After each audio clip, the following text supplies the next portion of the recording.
Cameroon, Bandou, Africa, Bandou, to the world, Bandou. Les amis, hier c'était la Champions League, la match remontada. Et tout le monde se dit, mais attends, ça s'est passé comment? Est-ce que le Real Madrid va réussir cette remontada? Est-ce que...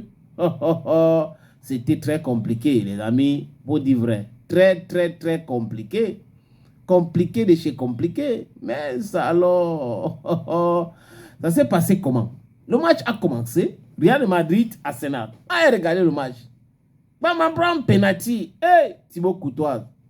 Il a enlevé le péno. C'était bon. Pam.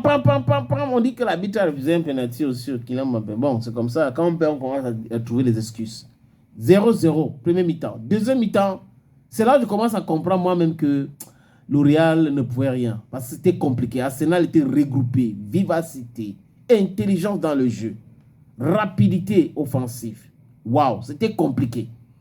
Le Real, la défense d'Arsenal était 10. Et quand les gars remontaient, c'était comme si Saka et les autres, la vitesse que les gars avaient, je ne sais pas s'ils avaient mangé quoi, c'était la gazelle ou quoi, mais ils avaient le cham dans les pieds. Et Arsenal ouvre le score. Drame au Santiago Bernabéu. Complication. Calme vraiment olympique partout. Parce qu'il y a beaucoup de supporters de Real au Cameroun, il faut le dire, surtout dans mon quartier. Et Vinicius égalise. Des youyou.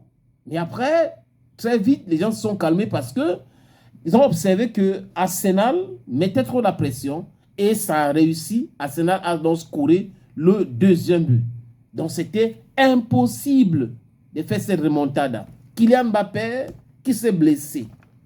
Emric et les autres qui sont entrés. C'était plus que le Real de Madrid hier. C'était très compliqué au Real de Madrid. Les merengues ont tout fait. Mais bon, malheureusement, Arsenal avait une meilleure équipe. Et là, les autres rencontres, Bayern a perdu. Bon, Bayern a perdu le match aller 2-1 et le match retour contre l'Inter de Milan, c'était 2-2. Donc, c'est Inter de Milan qui s'est qualifié. Le Barça avait battu Bayern Leverkusen. Non, Borussia Dortmund, qu'est-ce que je raconte? Le Barça avait battu Borussia Dortmund 4-1.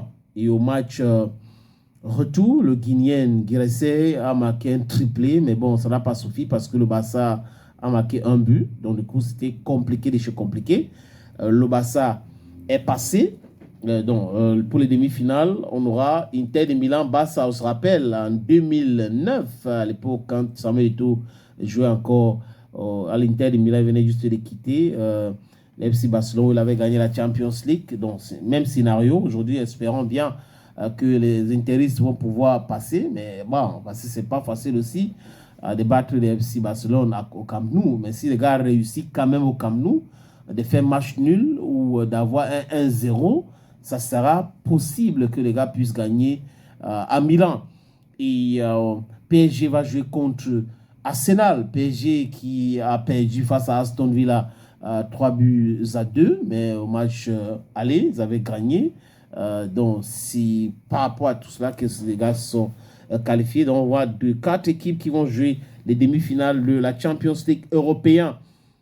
PSG contre Arsenal, Inter de Milan contre le Barça. Who is going to win the Champions League? We're asking ourselves these questions because it's going to be strong. Mais si je compte le fait que le match que j'ai vu hier, Arsenal a de fortes chances d'aller et de pousser. Si Arsenal joue comme ça, les amis, je vois la finale entre Arsenal et l'Inter de Milan. Oui, Inter de Milan, Arsenal, c'est ce que je vois. Maintenant, tout est possible, c'est le football. Il y a des remontadas, les remontées d'eau et toute autre chose. Donc, moi, je ne vais pas parier, mais je sais que Arsenal, le match que j'ai vu hier, Arsenal battu le Real Madrid 3-0 en aller et au retour 2-1. Même le Barça, l'Inter et le PSG doivent faire très attention à l'équipe de l'Arsenal. Il y a des jeunes très talentueux qui vont vite, très vite même, et ils sont droit au but. Donc, ça peut être très compliqué pour le PSG si les gars arrivent en disant que non, on a l'expérience de la Champions League. Parce que le Real a été battu 3-0 parce que les gars pensaient qu'ils étaient trop grands. C'est par rapport à ça. Trop de suffisance. La surprise les a surpris quand même. 3-0 et après 2-1.